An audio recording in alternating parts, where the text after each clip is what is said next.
Hi,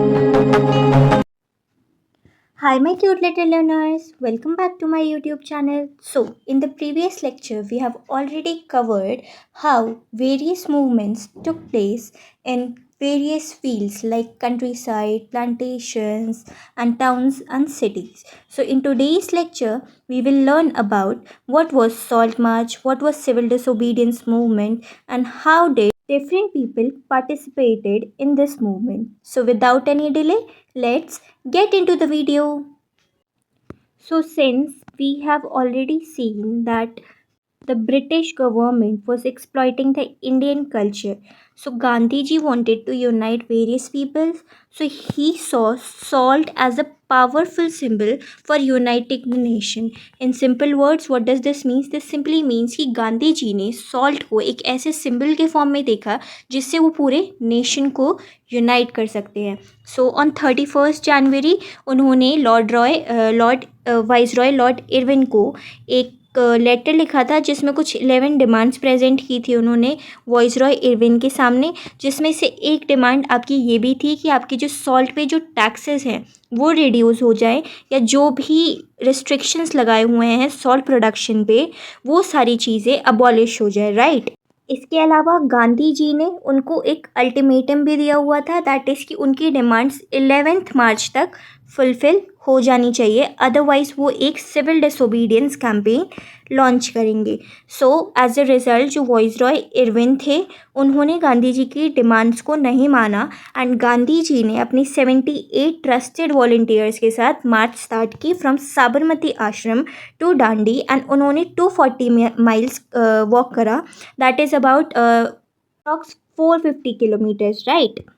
सो वो 10 miles हर day walk करते थे, 10 to 12 miles, and for 24 days इन्होंने वॉक करी from Sabarmati Ashram to Dandi, and on 6 अप्रैल ये दांडी पहुँचे, एंड वहाँ पे इन्होंने सॉल्ट बनाया, एंड आपका जो सॉल्ट लॉ था उसे अबॉलिश करा, राइट. सो जब गांधी जी ने सॉल्ट लॉ ब्रेक करा, so this was the beginning of civil disobedience movement, right.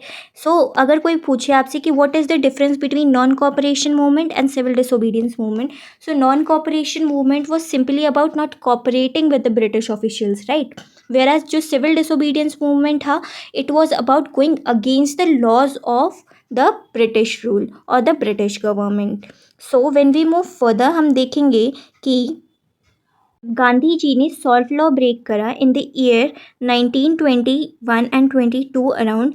तो वहाँ पे जो वेरियस इंडस्ट्रीज़ थी या वेरियस शॉप्स थी वहाँ पे भी काफ़ी सारे चेंजेस देखने को मिले. फॉर एग्जांपल आपके काफ़ी सारे जो फॉरेन गुड्स थे उनको बाइकआउट करा गया, लीकर शॉप्स को पिकेटेड कर दिया, एंड काफ़ी सारे जो गवर्नमेंट ऑफिसर्स थे या जो गवर्नमेंट टीचर्स थे, लॉयर्स थे, उन्होंने उन जगहों पे काम करने से मना कर दिया. काफ़ी सारे जो फॉरेस्ट लॉज वगैरह बने हुए थे लोग उनको ब्रेक करने लग गए, एंड वहाँ पे जाने लग गए उन फॉरेस्ट में जहाँ पे रिस्ट्रिक्शंस थे या मना करा हुआ था कि आप लोग यहाँ नहीं जा सकते, वहाँ पे लोग जाने लग गए.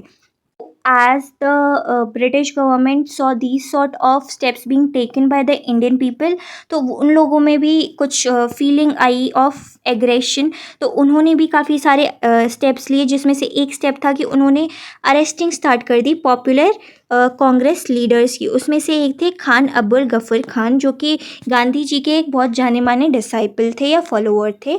सो उनको भी अरेस्ट कर दिया था इन अप्रैल 1930, एंड एज अ रिज़ल्ट जो क्राउड था या जो पब्लिक थी उन्होंने काफ़ी ज़्यादा प्रोटेस्ट करा पेशावर में, एंड काफ़ी सारे पुलिस स्टेशंस में आग लगाई, फायर वगैरह करी, एंड बहुत सारे प्रोटेस्ट हुए, वायलेंट स्ट्रगल स्टार्ट हो गए. And further more Gandhi ji को भी अरेस्ट करा इन शोलापुर.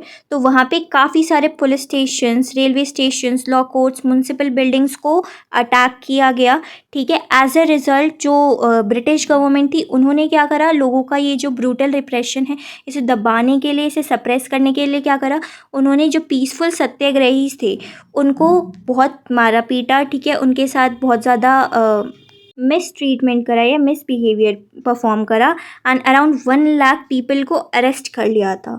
सो जब गांधी जी ने ऐसी सिचुएशन देखी तो उन्होंने सिविल डिसोबीडियंस मूवमेंट को कॉल ऑफ कर दिया या बंद कर दिया। एंड उन्होंने वाइसरॉय लॉर्ड इरविन के साथ एक पैक्ट साइन करा ऑन 5 मार्च 1931, जिसमें ये मेंशन था कि गांधी जी जो सेकेंड राउंड टेबल कॉन्फ्रेंस है उसमें पार्टिसिपेट करेंगे, बट एज अ रिज़ल्ट जितने भी लोगों को इन्होंने अरेस्ट करा है उन्हें इनको छोड़ना होगा, ठीक है, या रिलीज़ करना होगा। जब दिसंबर में गांधी जी गए आपके लंदन में ये second round table conference attend करने के लिए, सो वहाँ पे गांधी जी ने कुछ डिमांड्स रखी एंड सिमिलरली वाइसरॉय इरविन की तरफ से भी काफ़ी सारी डिमांड्स आई, ये ब्रिटिश गवर्नमेंट की तरफ से भी काफ़ी सारी डिमांड्स आई, सो जो कि डिसअप्रूव हो गई और कोई एक अच्छी कंक्लूजन तक नहीं पहुंच पाए। एंड जब गांधी जी वहाँ से रिटर्न होके आते तो वो देखते हैं कि काफ़ी सारे जो पॉपुलर लीडर्स थे like Abdul Gruffudd Khan and Jawaharlal Nehru, उन सबको उन्होंने जेल में डाल रखा था। एंड जब गांधी जी अपनी कंट्री की ऐसी सिचुएशन देखते हैं तो वो प्लान करते हैं कि वो फिर से रीलॉन्च करेंगे ये सिविल डिसोबीडियंस मूवमेंट। बट इस टाइम क्या होता है, 1934 में गांधी जी ने अपना मोमेंटम लॉस कर दिया था। दैट इज़ कि उतने लोगों ने उतनी एक्टिवनेस के साथ पार्टिसिपेट नहीं शो करा इस टाइम पे इस सिविल डिसोबीडियंस मूवमेंट में। सो क्यों नहीं शो करा? बिकॉज क्योंकि जो डिमांड्स थी या जो इच्छा थी वो पूरी नहीं हुई थी एंड उससे पहले ही गांधी जी ने वो मूवमेंट कॉल ऑफ कर दिया था। फॉर एग्जाम्पल लेट्स से आपके जो जाट्स थे एंड जो भी गुजरात के जो पट्टेदार्स वगैरह थे, Jats of Uttar Pradesh and जो गुजरात के पट्टेदार्स थे, उन लोगों की डिमांड थी कि उनकी जो कमर्शियल क्रॉप का जो प्रोडक्शन वाला जो प्राइस है वो नीचे गिरा हुआ है वो फिर से राइज कर जाए। बिकॉज जो कमर्शियल क्रॉप थी, जो ये पट्टेदार्स एंड जो लैंडलॉर्ड्स वगैरह होते थे, इनका जो बड़े बड़े फार्मर्स होते थे, इनका मेन पर्पस यही होता था कि ये क्रॉप इसीलिए उगाते थे सो दैट ये उसको सेल करे एंड उससे जो पैसा आए ये अपनी लिविंग परफॉर्म कर सके, ठीक है। सो इनका यही रीज़न था उस मूवमेंट में पार्टिसिपेट करने का कि जो भी टैक्स है वो कम हो जाए, ठीक है, एंड जो भी इनको इकोनॉमिक डिप्रेशन की वजह से इनके प्राइस में जो फॉल आया है वो फिर से राइज हो जाए। बट ऐसा कुछ भी नहीं हुआ। उससे पहले ही गांधी जी ने सिविल डिसोबीडियंस मूवमेंट को वापस ले लिया। ज़्यादातर जो आपके सिविल डिसोबीडियंस मूवमेंट में जो लोगों ने एक्टिवली पार्टिसिपेट करा था वो थे आपके big landlords like Patidars of Gujarat and Jats of Uttar Pradesh. ऐसे लोगों ने ही बहुत ज़्यादा एक्टिवनेस शो की थी उस मूवमेंट में। एंड इनफैक्ट ये लोग दूसरे लोगों को भी बोलते थे, जो लोग पार्टिसिपेट नहीं करते थे इस मूवमेंट पे, उनको भी ये बार बार बुला बुला के हेल्प करते थे, उनको समझाते थे इस मूवमेंट के बारे में एंड उनको बोलते थे कि आप भी इस मूवमेंट का पार्ट बनो, ठीक है। सो ये मूवमेंट का जो मोटिव था, इनका जो पार्टिसिपेशन का मूवमेंट में मोटिव था वो कंप्लीट नहीं हुआ, वो फुलफ़िल नहीं हुआ। सो इन्होंने जब ये मूवमेंट रीलॉन्च हुआ तो उतना एक्टिवनेस या उतना सपोर्ट नहीं प्रोवाइड करा जब सिविल डिसोबीडियंस मूवमेंट फिर से रीलॉन्च हुआ 1934 में।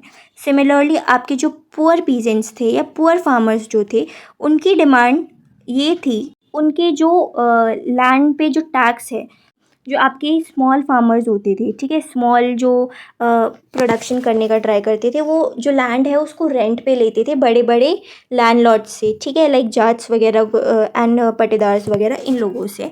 सो इनको रेंट पे करना पड़ता था।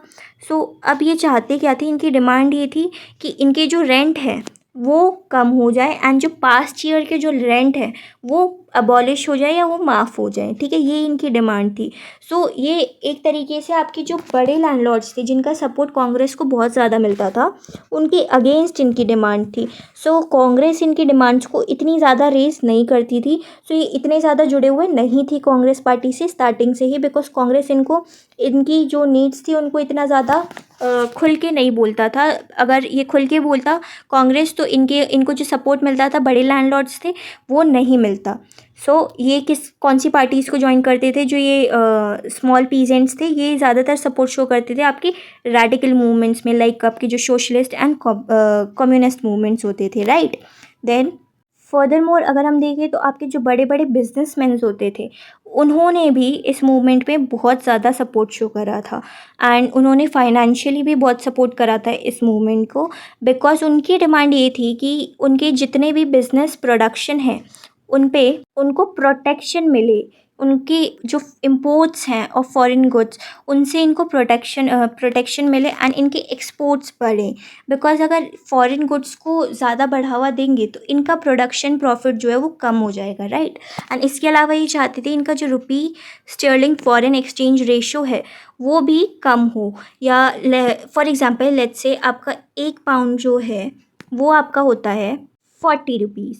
सो अगर आपका इंडियन रुपी का रेट कम होगा तो आपका जो एक्सपोर्ट है वो बढ़ेगा, बट आपका अगर पाउंड कम होगा, पाउंड का रेट कम होगा तो आपका इंपोर्ट बढ़ेगा। सो इनकी डिमांड ये थी कि इनका रुपी स्टर्लिंग रेशो जो है वो कुछ ऐसे टाइप में हो जिससे इनका जो प्रोडक्शन प्रॉफिट है वो बढ़े। सो इसी के लिए इन्होंने काफ़ी सारी ऑर्गेनाइजेशंस भी बनाई, लाइक आपकी इंडियन इंडस्ट्रियल कमर्शियल कांग्रेस बनाई इन्होंने 19।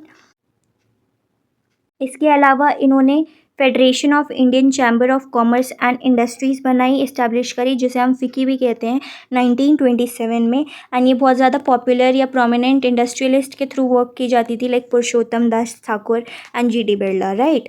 देन जब इनकी डिमांड्स फुलफ़िल नहीं हुई, जब ये मूवमेंट कॉल ऑफ हो गया, तो इन्होंने भी उतना सपोर्ट शो नहीं करा जब रीलॉन्च हुआ मूवमेंट। क्यों नहीं करा शो? बिकॉज इनके लिए स्वराज का मतलब सिर्फ इतना था कि इनके ऊपर जो कॉलोनियल रिस्ट्रिक्शंस लगे हुए हैं बिजनेस पे वो रिमूव हो जाए एंड जो इनका प्रॉफिट मार्जिन है वो बढ़े, रुपी स्टर्लिंग रेशो जो है वो रिमूव हो या वो बैलेंस्ड टाइप में परफॉर्म हो, ठीक है। And in short total profit जो है इनका बढ़े। सो जब मूवमेंट कॉल ऑफ हुआ, इनकी डिमांड जब तक फुलफ़िल नहीं हुई थी, सो इन्होंने जब रीलॉन्च हुआ मूवमेंट तो इतना सपोर्ट नहीं शो करा।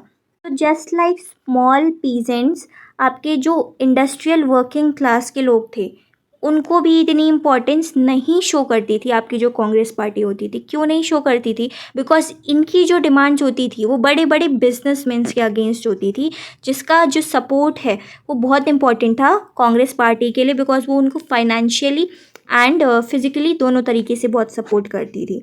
सो यहाँ पे जो पीजेंट्री जो वर्किंग क्लास थी, इंडस्ट्रियल वर्किंग क्लास थी, वो भी इतना बढ़ चढ़ के पार्टिसिपेट नहीं करती थी सिविल डिसोबीडियंस मूवमेंट में from the very start, but कुछ कुछ जगहों पे करती थी, लाइक द नागपुर रीजन्स।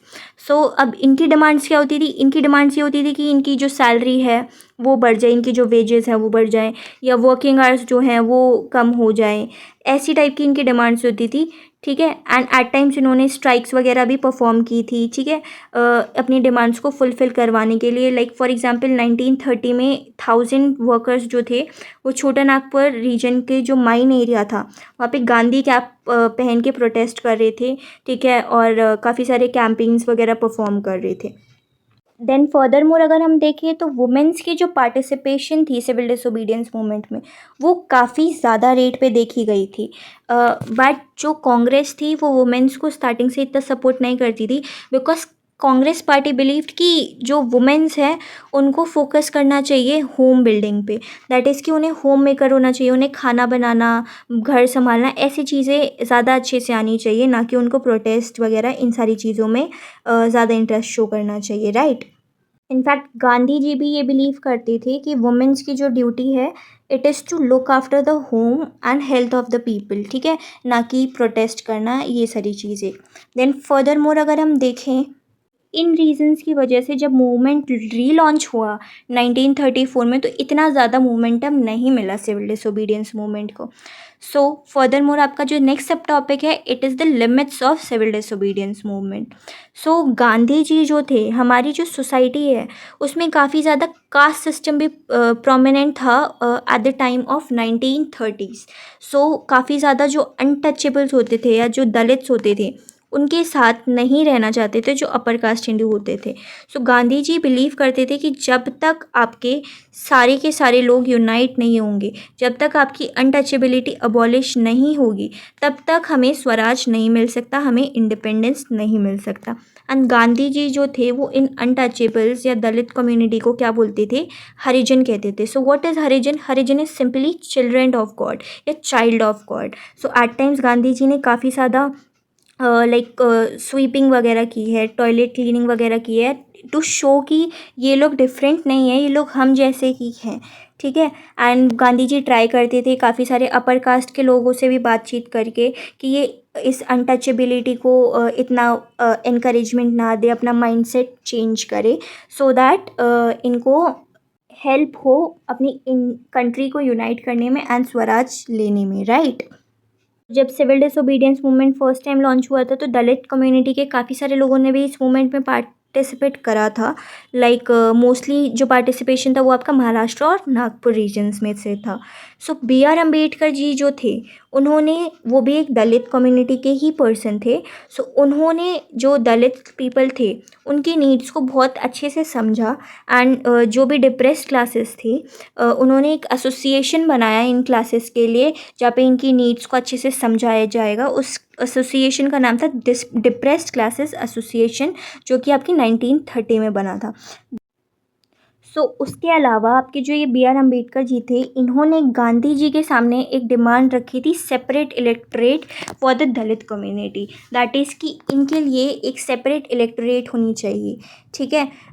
जो कि इन्होंने सोचा था कि गांधी जी ये डिमांड प्रेजेंट करेंगे आपकी सेकेंड राउंड टेबल कॉन्फ्रेंस में, बट सिंस वहाँ पे कोई डिमांड नहीं मानी गई, सो ये चीज़ बहुत ज़्यादा वायलेंट वे में यूज़ होने लग गई। सो जब इन्होंने डिमांड की सेपरेट इलेक्टोरेट की तो गांधी जी ने फास्ट करा, ठीक है। एंड वो कहते थे कि अगर सेपरेट इलेक्टोरेट बनेगा, गांधी जी बिलीव करते थे कि अगर सेपरेट इलेक्टोरेट बनेगा तो इंडिया जो है वो कभी भी यूनाइट नहीं हो पाएगा। इनफैक्ट जो इंटीग्रेशन का जो प्रोसेस है वो बहुत ज़्यादा डिफ़िकल्ट हो जाएगा। सो गांधी जी ने क्या बोला, गांधी जी और बी आर अम्बेडकर जी ने एक पूना पैक्ट साइन करा सितंबर 1932 में, जिसमें ये मेंशन था कि आपके जो वोट देने वाले लोग होंगे वो सारी कम्युनिटी से बिलोंग करेंगे, नो मैटर वो कौन सी कम्युनिटी के हैं, ठीक है। बट आपका जो पर्सन जो कंटेस्ट करेगा इलेक्शन उसके लिए सीट रिजर्व होगी।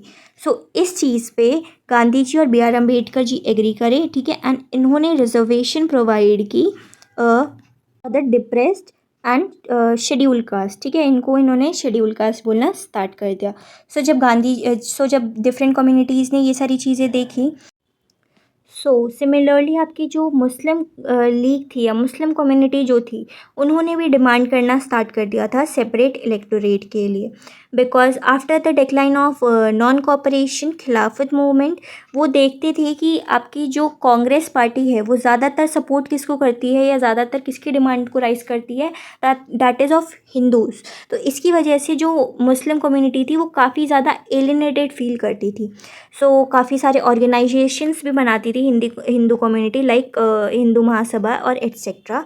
सो सिमिलरली मुस्लिम कम्युनिटी ने भी एक ऑर्गेनाइजेशन टाइप की बनाई जिसका नाम था मुस्लिम लीग।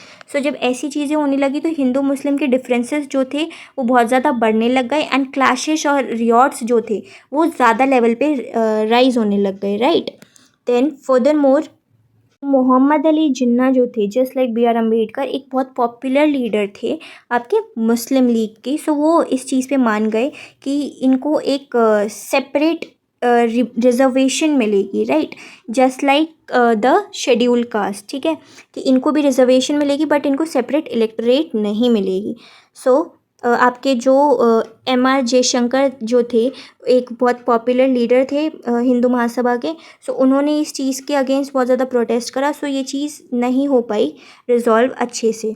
सो फर्दर मोर इन सारी चीज़ों की वजह से आपका जो सिविल डिसओबीडियंस मूवमेंट जब रीलॉन्च हुआ तो उसको इतना ज़्यादा सपोर्ट नहीं मिला एंड इनफैक्ट डिस्ट्रस्ट और काफ़ी ज़्यादा रियॉट और क्लैशेस वाली फीलिंग बहुत ज़्यादा राइज होने लग गई थी between different communities, between different religion and people, right.